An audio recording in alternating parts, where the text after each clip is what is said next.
مسلمانوں کے لیے قانون اور ہے، ہیومینٹی، انسانیت، اس میں مسلمان نہیں آتے، مسلمانوں کے حقوق نہیں آتے۔ مسلمان عجیب جانور ہے، یہ زمین پر بوجھ ہے۔ باقی دوسرے طبقے کا کوئی معمولی شخص بھی ہو، اس کو پورا حق ملنا چاہیے، مسلمان کتنا بڑا ہو اس کو کوئی حق نہیں ملنا چاہیے۔ عجیب باتیں ہیں۔ ناموس رسالت کی بات کی جائے تو سمجھ نہیں آتی، ناموس عدالت کی بات کی جائے تو بہت سمجھ آتی ہے۔ عدالت کے اندر بیٹھنے کا طریقہ یہ، کھا نہیں سکتے، پی نہیں سکتے، ہنس نہیں سکتے، آواز کے ساتھ بول نہیں سکتے۔ عدالت کیا چیز ہے رسالت کے سامنے؟ کیا حیثیت ہے عدالت کی؟ کیا حیثیت ہے حکومت کی؟ پوری دنیا کی تمام عزتیں ایک طرف، نبی کی عزت ایک طرف۔ اللہ، یہ میرے نبی کا معاملہ ہے۔ کلمہ پڑھنے والوں، نبی کی عزت کو پہچانو، معمولی بات نہیں ہے یہ بہت اہم بات ہے۔ قبر میں ماں نہیں جائے گی، نہ ماں کے بارے میں پوچھا جائے گا۔ قبر میں باپ نہیں جائے گا، نہ باپ کے بارے میں پوچھا جائے گا۔ قبر میں آپ کی پارٹی نہیں جائے گی، نہ اس کے بارے میں پوچھا جائے گا۔ قبر میں آپ کے ساتھ آپ کا لیڈر نہیں جائے گا، نہ اس کے بارے میں پوچھا جائے گا۔ قبر میں یہ عدالت نہیں جائے گی، نہ اس کے بارے میں پوچھا جائے گا۔ قبر میں صرف پوچھا جائے گا نبی کے بارے میں کیا کہتے تھے، کیا کہتے تھے، پوچھا جائے گا۔ اگر کسی نے گستاخی کی ہے، معاف کرنے کا اختیار کسی کے پاس نہیں ہے۔ معاف کرنے کا اختیار اونچی نہیں ہے۔ جو قانون اللہ اور اس کے رسول نے دیا ہے، اس سے ہٹ کر جو بھی فیصلہ کرو گے اپنے لیے تباہی کرو گے۔ اور میں صرف ایک بات کہہ رہا ہوں، دھیان سے سن لیں، دین میں جس نے بھی دخل دیا، دین میں جس نے بھی دخل دیا وہ حکومت نہیں رہی،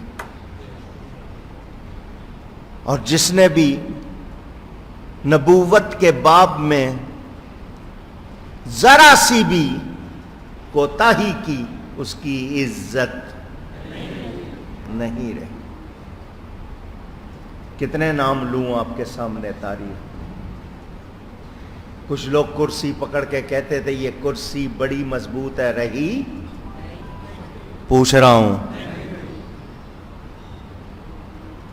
جنہوں نے نبی پاک صلی اللہ علیہ وسلم کی والدہ کی قبر پر بلڈوزر چلانے پر خاموشی اختیار کی، حکومت رہی؟ ذلیل ہوئے یا نہیں ہوئے؟ ختم نبوت کا مسئلہ آیا، جنہوں نے ختم نبوت کے قانون کو بدلنا چاہا، ناموس رسالت کے قانون کو بدلنا چاہا، آج تک پورا خاندان ذلیل ہو رہا ہے یا نہیں ہو رہا؟ پوچھ رہا ہوں۔ کیا یہ مثالیں سامنے نہیں ہیں؟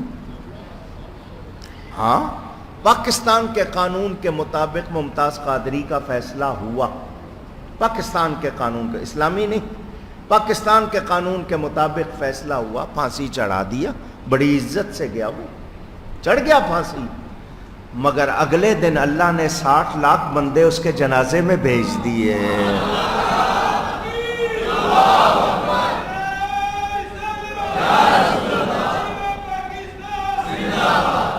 وہ تمہاری عدالت کا فیصلہ تھا، یہ قدرت کی عدالت کا فیصلہ تھا، پھر بھی سبق حاصل۔ وہ اتنا بڑا اجتماع تھا اسلام آباد میں، راولپنڈی میں، میں خود اس جنازے میں شریک تھا، میں نے اس کے اجتماع سے خطاب بھی کیا۔ میں ویسے کہیں جاتا ہوں جلسے کے لیے، لوگ بلاتے ہیں، ٹکٹ دیتے ہیں، اس کا میں ٹکٹ خود خرچ کر کے گیا تھا، اور سب سے مہنگا ٹکٹ لے کے گیا تھا، کیونکہ آخری وقت میں اسی وقت دوسرے ملک سے آیا تھا، اسی رات گیا تھا، سب سے مہنگی ٹکٹ لے کے گیا تھا۔ کیوں؟ وہاں میں نے دیکھا ہزاروں علماء اور پیر، وہ نماز پڑھانے نہیں آئے تھے، پڑھنے آئے تھے۔ کیوں؟ کیوں؟ دل نے گواہی دی تھی کہ اس شخص نے جو کیا ہے نبی کی عزت کے لیے کیا ہے، نبی کی محبت کے لیے کیا ہے۔ سب نے اس کی عزت کی یا نہیں کی؟ آج ہمارے ملک میں امتحان، سنیا تم نے بہت نعرے لگائے لبیک یا رسول اللہ کے، یہ کسی تحریک کا نعرہ نہیں، کسی جماعت کا نعرہ نہیں، ہر مسلمان کا نعرہ ہے، ہر سنی کا نعرہ، اور ہمیشہ یہ وقتی نہیں ہے۔ مگر ڈر گئے تم لوگ، گھبرا گئے حکومت سے۔ ہم حکومت کو یہ کہنا چاہتے ہیں ہم پرامن لوگ ہیں، ہم امن کی بات کرتے ہیں۔ 60 لاکھ افراد جمع تھے جنازے میں، ایک پتا نہیں ٹوٹا تھا۔ اگر اشارہ ہوتا تو آگ لگتی یا نہ لگتی؟ بھڑکاتا کوئی؟ ہم نے کوئی ایسی بات نہیں۔ دنیا کو ایک پیغام جائے گا، نبی کے عاشق کیسے ہوتے ہیں۔ نبی کی عزت کے لیے، ختم نبوت کے تحفظ کے لیے دھرنا دیا تھا۔ انہوں نے دھرنے کو حکومت کے لیے سمجھ لیا، وہ حکومت کے لیے نہیں، وہ نبی کی عزت کے لیے تھا۔ اور آج بھی اگر ہم کچھ کہہ رہے ہیں، میں کچھ بول رہا ہوں، مجھے کسی تنظیم کا میں رکن نہیں ہوں، مگر نبی کی عزت کی بات آئے تو پھر میں سب سے پہلے آگے آنا چاہوں گا۔ میری جان بھی اگر نبی کے نام پہ قربان ہوتی ہے تو اس سے بڑی میرے لیے سعادت کچھ نہیں۔ یہ زبانی جمع خرچ نہیں، یہ میرے دل کا ارادہ ہے، اور ہر مسلمان کا ہونا چاہیے۔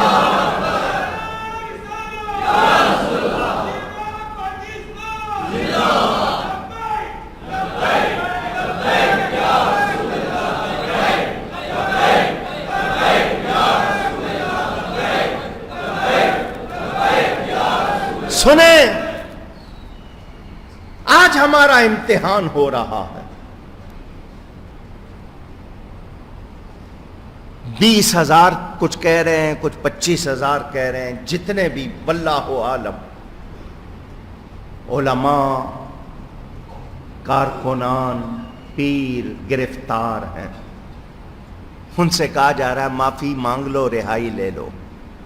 کس بات کی معافی مانگ لیں گے؟ نبی کی عزت چھوڑ دیں گے؟ اس معافی کا مطالبہ کرنے والا مسلمان ہے؟ حکمرانوں، اگر تم یہ لکھوانا چاہتے ہو کہ نبی کی عزت کے لیے نہیں نکلیں گے تو تمہارا یہ مطالبہ بھی اسلام کے مطابق درست نہیں۔ تم اپنے لیے خود تباہی کا سامان کر رہے ہو۔ یاد رکھنا، تم نے ہی وہاں پر فوج لگائی ہوئی ہے، تم ہی ان کو عزت کے ساتھ یاد کرتے ہو، جس کا نام علامہ اقبال ہے، ان کا دن بھی مناتے ہو، ان کو قومی رہنما بھی مانتے ہو، بانیان پاکستان میں ان کو شمار کرتے ہو۔ اس علامہ اقبال کا کلام پڑھ لو۔ یہ سنی وہی کہہ رہے ہیں، اس علامہ اقبال نے بھی یہی ترجمانی، یہ علامہ اقبال کا حکم نہیں، اللہ کا حکم ہے، جس کے الفاظ علامہ اقبال نے کہا کی محمد سے وفا تو نے تو ہم تیرے ہیں، یہ جہاں چیز ہے کیا لوح و قلم تیرے۔ چیف جسٹس کے لیے واجب القتل کا لفظ جس نے استعمال کیا، تم نے اس کو نہیں پکڑا۔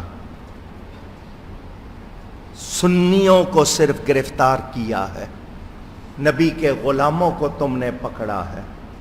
تم شاید سمجھتے ہو اس سے عشق رسول ختم ہو جائے گا، نہیں، تمہیں آئے ابھی 4 مہینے ہوئے ہیں، نبی سے محبت بڑھ گئی، تمہارے لیے نفرت شروع ہو گئی ہے، تم نے اپنے لیے خود نفرت سمیٹی ہے۔ ہم اب بھی کہتے ہیں توبہ کر لو۔ بوڑھے عالم کو تم نے پکڑا،